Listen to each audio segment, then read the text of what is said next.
Haleluya. Shalom. Tuhan memberkati kita semua yang selalu berharap kepadanya. Amin. Tema firman Tuhan hari ini berpindah posisi. Saudaraku, dalam Alkitab ada satu kisah yang menyatakan atau yang menjelaskan tentang perumpamaan dua orang anak. Ada anak yang sulung, ada anak yang bungsu. Di mana bapaknya, ayahnya memberikan satu perintah kepada dua anak tersebut, perintah yang sama. Tetapi dua anak ini menjawab dengan jawaban yang berbeda.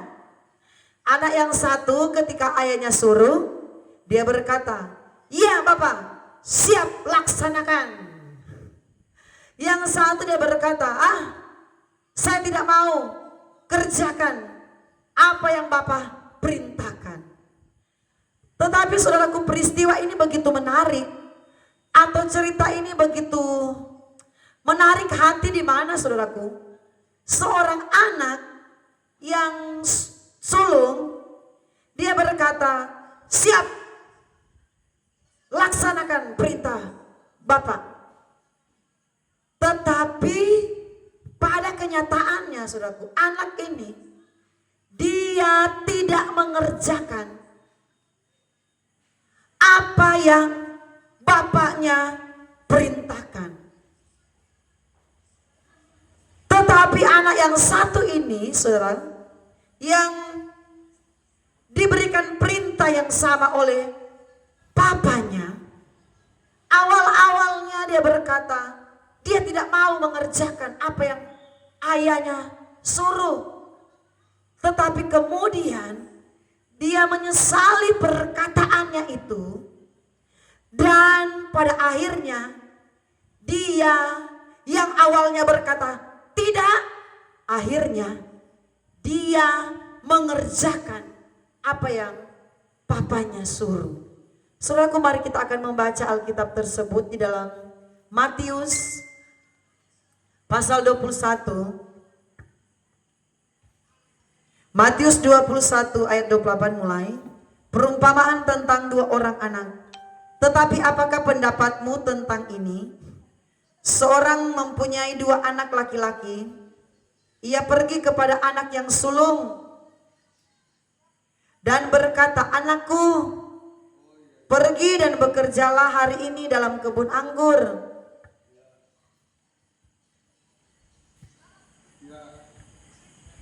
Jawab anak itu, 'Baik Bapak,' tetapi ia tidak pergi. Lalu orang itu pergi kepada anak yang kedua dan berkata demikian juga. Dan anak itu menjawab, 'Aku tidak mau.' Tetapi kemudian ia menyesal, lalu pergi juga." Ayat 31.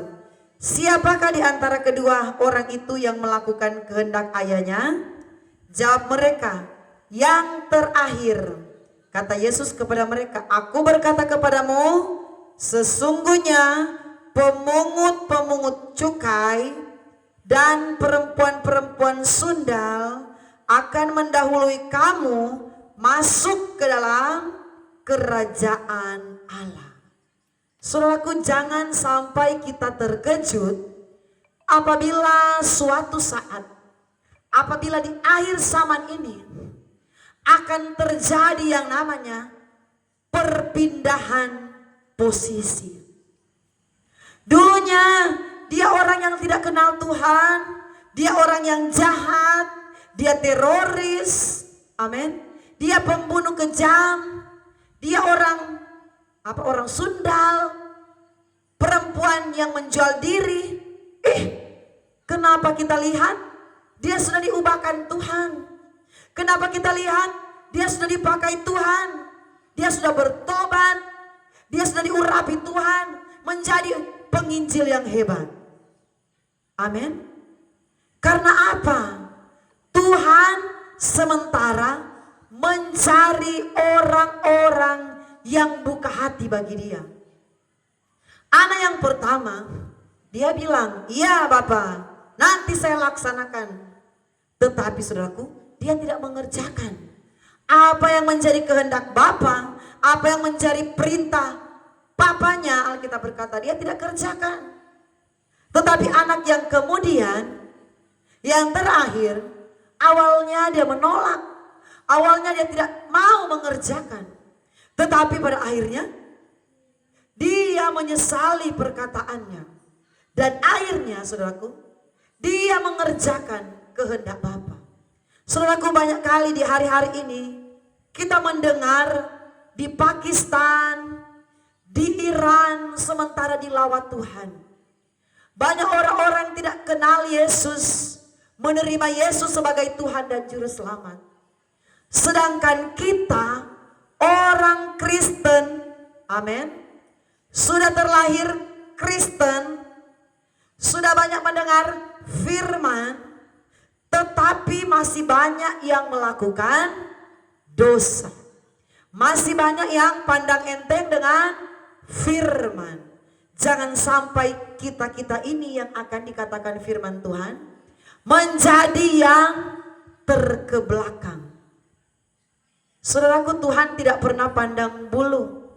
Tuhan tidak pernah pilih orang dari bangsa manapun, siapapun. Engkau berkelas, engkau orang miskin, engkau orang berada, engkau apa adanya. Tuhan tidak pandang seperti itu. Tetapi Tuhan sementara mencari orang-orang yang melakukan kehendak Tuhan, orang-orang yang melakukan firman Tuhan. Jangan sampai sebenarnya kita sudah ada di antrian terdepan. Untuk apa ada di antrian terdepan? Untuk terima bonus dari Tuhan, amin. Kita sudah ada di antrian terdepan untuk terima berkat Tuhan, untuk terima pengurapan Tuhan, untuk terima panggilan Tuhan yang mulia. Akhirnya kita tidak menerima semua itu. Akhirnya kita berpindah ke posisi yang di belakang. Tidak menerima janji berkat Allah. Orang yang baru kenal Tuhan, dia datang dengan berapi-apinya melayani Tuhan. Amin. Orang yang baru dibaptis, orang yang baru bertobat, dia datang melakukan kehendak Tuhan, menjadi orang yang Kristen yang sungguh-sungguh, orang Kristen yang tidak setengah-setengah. Dia yang terima berkat Tuhan. Sebenarnya sudah giliran kita, amin. Sebenarnya sudah giliran saya, sudah giliran saudara. Tetapi karena kita tidak melakukan firman Tuhan, menganggap rohani kita sudah kuat, menganggap kita sudah lebih hebat. Oh, saya kan dari dulu sudah banyak baca firman. Kejadian sampai Wahyu saya sudah baca, Pak Gembala, Pak Pendeta. Saya sudah tahu ke-10 perintah Allah. Saya sudah hafal mati. Ini orang-orang yang sombong rohani, saudaraku. Doa Bapak kami di luar kepala Ibu Pendeta. Orang-orang yang sombong secara rohani.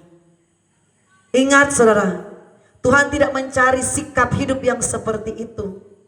Kalau kita berkata, saya pun saudaraku, kalau saya berkata, Tuhan saya sudah menjadi gembala sudah lama Tuhan. Tuhan tidak cari orang-orang yang seperti itu. Tuhan saya sudah melayani sudah lama. Tuhan tidak menghendaki pribadi yang seperti itu. Tetapi orang-orang yang melakukan firman Tuhan, orang-orang yang hidup dengan penuh ketaatan kepada Tuhan, hidup dengan rendah hati di hadapan Tuhan, dialah yang akan menerima perkenanan dari Tuhan. Dialah yang akan mendapatkan posisi terdepan. Amin. Siapakah di antara kita yang merindukan Tuhan mempercayakan posisi yang terdepan? Amin. Menjadi yang terdepan, bukan jadi yang terkebelakang. Jadi yang terdepan. Orang yang terdepan pasti dia dipercayakan banyak hal oleh Tuhan. Orang yang terdepan pasti dia dekat dengan Tuhan, menjadi tangan kanannya Tuhan, menjadi orang yang dekat dengan berkat Tuhan. Saudaraku, kedua anak ini adalah satu perumpamaan yang Yesus sampaikan kepada kita, supaya tidak terjadi kepada kita yang sudah lama kenal Tuhan. Sayang sekali kalau Tuhan bilang yang terdahulu jadi terkemudian, yaitulah kita. Saudaraku, sedangkan orang yang baru bertobat, orang yang berbuat jahat, mereka hidup kembali sungguh-sungguh dengan Tuhan. Mereka yang dulunya pembunuh orang percaya, mereka yang dulu hidupnya dalam kejahatan, tetapi pada akhirnya mereka yang bertobat, mereka yang melakukan firman Tuhan, akhirnya mereka yang dipakai Tuhan. Kita ini yang sudah lama jadi umat kepunyaan Tuhan, sudah lama jadi umat Kristen, kita ini tidak dipakai Tuhan. Kenapa? Oh, ternyata kita ini sudah jadi orang Kristen yang menganggap diri lebih benar dari orang lain, menganggap diri sudah bisa. Saudaraku, Tuhan mencari sikap hati. Anak yang kedua ini, anak yang terakhir, sikap hatinya benar di hadapan Tuhan. Sehingga ayat yang kita baca tadi, ayat yang ke-31, siapakah di antara kedua orang itu yang melakukan kehendak ayahnya? Lalu jawab mereka, yang terakhir. Kata Yesus kepada mereka, aku berkata kepadamu, sesungguhnya pemungut cukai itu orang berdosa, saudaraku. Perempuan-perempuan sundal, orang-orang yang melakukan kejahatan, akan mendahului kamu masuk ke dalam kerajaan Allah. Ayat 32. Sebab Yohanes datang untuk menunjukkan jalan kebenaran kepadamu, dan kamu tidak percaya kepadanya. Tetapi pemungut-pemungut cukai, perempuan-perempuan sundal percaya kepadanya. Dan meskipun kamu melihatnya, tetapi kemudian kamu tidak menyesal dan tidak percaya juga kepadanya. Saudaraku, sikap hati menentukan bagaimana posisi kita di hadapan Tuhan. Sikap hati menentukan bagaimana posisi kita di hadapan Tuhan. Kalau saudara mau jadi yang terdepan, jadi yang terdahulu, jadilah seperti anak yang kedua ini. Awalnya saudaraku dia tidak mau melakukan, tetapi hati nuraninya ketika Roh Kudus bekerja di hatinya, dia menyesal dan dia melakukan kehendak Tuhan. Banyak orang Kristen, Roh Kudus sudah jamah, dia jamah segenap hidupku, sudah dijamah oleh Roh Kudus, saudaraku. Roh Kudus sudah berbicara di hatinya, di telinganya, tetapi dia tidak berubah.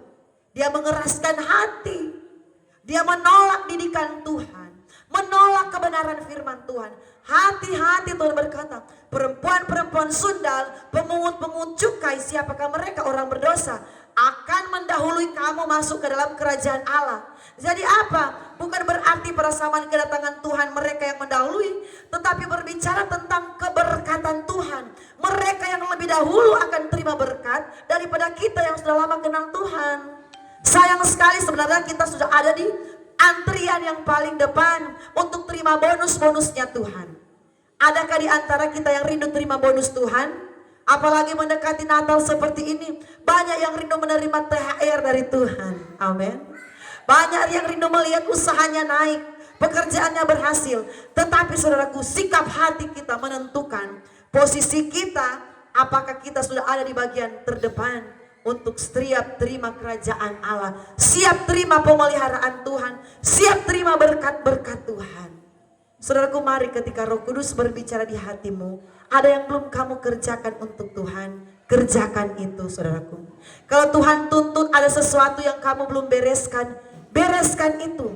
Kalau Tuhan sudah berbisik di hatimu, lakukan ini, lakukan. Supaya kita tetap berada di posisi yang sebelumnya, yaitu berada di terdepan. Jadilah yang terdepan. Orang kalau yang terdepan luar biasa, tetapi kalau terkebelakang sangat disayangkan. Amin. Saudara yang diberkati oleh Tuhan, Tuhan Yesus memberkati kita semua. Biarlah kita selalu menjadi yang terdepan di hadapan Tuhan. Dan Tuhan memberkati semua saudara-saudara yang dikasih Tuhan yang sudah mendukung channel kami, baik yang sudah like. Tuhan Yesus memberkati berlimpah-limpah. Saudara yang selalu sudah subscribe, Tuhan Yesus memberkati. Saudara yang selalu merasa terberkati lewat khotbah-khotbah yang kami sampaikan, biarlah hidup kita ini selalu berkenan di hadapan Tuhan sampai Maranatha, Tuhan Yesus datang kembali. Amin.